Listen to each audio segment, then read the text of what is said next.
बयानों में भारत को धमकी देना और बयानों से हटकर सही मायने में भारत का मुकाबला करना, इन दोनों में बहुत बड़ा फर्क है। क्योंकि बड़े बड़े दावे करने वाले तुर्की ने पाकिस्तान को गारंटी तक नहीं दी और न ही तुर्की ने पाकिस्तान को भारत के टक्कर में कोई भी स्टैंड ऑफ स्ट्राइक एडवांटेज दिया। खबर कुछ ऐसी है कि पाकिस्तान ने बड़ी उम्मीदों के साथ तुर्की से मिलगेम प्रोग्राम के तहत आधुनिक युद्धपोत हासिल किया, लेकिन अब वही पाकिस्तान इस बात को लेकर चिंतित है कि वह तुर्की का यह युद्धपोत लेकर आखिर भारत के सामने युद्ध में कैसे टिकेगा। 2018 में पाकिस्तान ने जिस हथियार और जिस तैयारी को फ्यूचर रेडी कॉम्बैट होने का दावा किया, अब उसी पाकिस्तान को लगता है कि ऐसा हथियार लेकर भारत के सामने युद्ध में खड़ा होना भी मूर्खता है। तो चलिए जानते हैं कि आखिर तुर्की के मिलगेम कार्वेट वाले युद्धपोत में ऐसा क्या है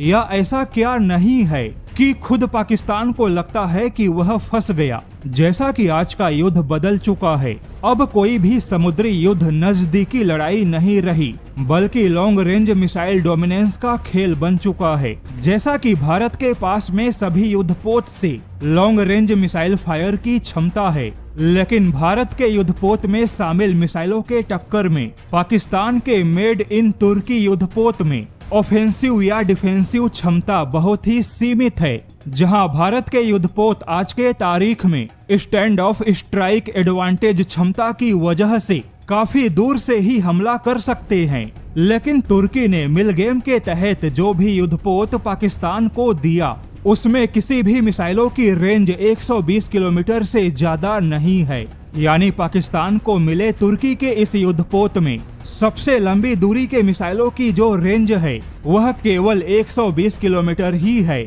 ऐसे में अब खुद पाकिस्तान के ही रक्षा जानकारों ने सवाल खड़ा किया कि ऐसे युद्धपोत का फायदा ही क्या, क्योंकि इसमें 120 किलोमीटर के रेंज से ज्यादा की कोई भी मिसाइल फायर नहीं होगी और पाकिस्तान का यह युद्धपोत 120 किलोमीटर की दूरी पर भी भारत के किसी भी मिसाइल का निशाना बन सकता है। वहीं पाकिस्तान के लिए इससे भी बड़ी झटके वाली बात तो यह है कि इस युद्धपोत में जो इंटरसेप्टर मिसाइलें मौजूद हैं, उसकी अधिकतम रेंज भी केवल 40 किलोमीटर है, जो कि आज के युद्ध के हिसाब से बहुत ही ज्यादा कम है। वहीं भारत की मिसाइलें बहुत ही ज्यादा तेज है। ऐसे में जब पाकिस्तान के युद्धपोत को भारत के मिसाइलों के आने का पता चलेगा, तो पाकिस्तान के युद्धपोत के पास में भारत के मिसाइलों को इंटरसेप्ट करने का समय नहीं मिलेगा, क्योंकि भारत के ब्रह्मोस मिसाइल की जो स्पीड है उस हिसाब से पाकिस्तान के युद्धपोत के पास में ज्यादा से ज्यादा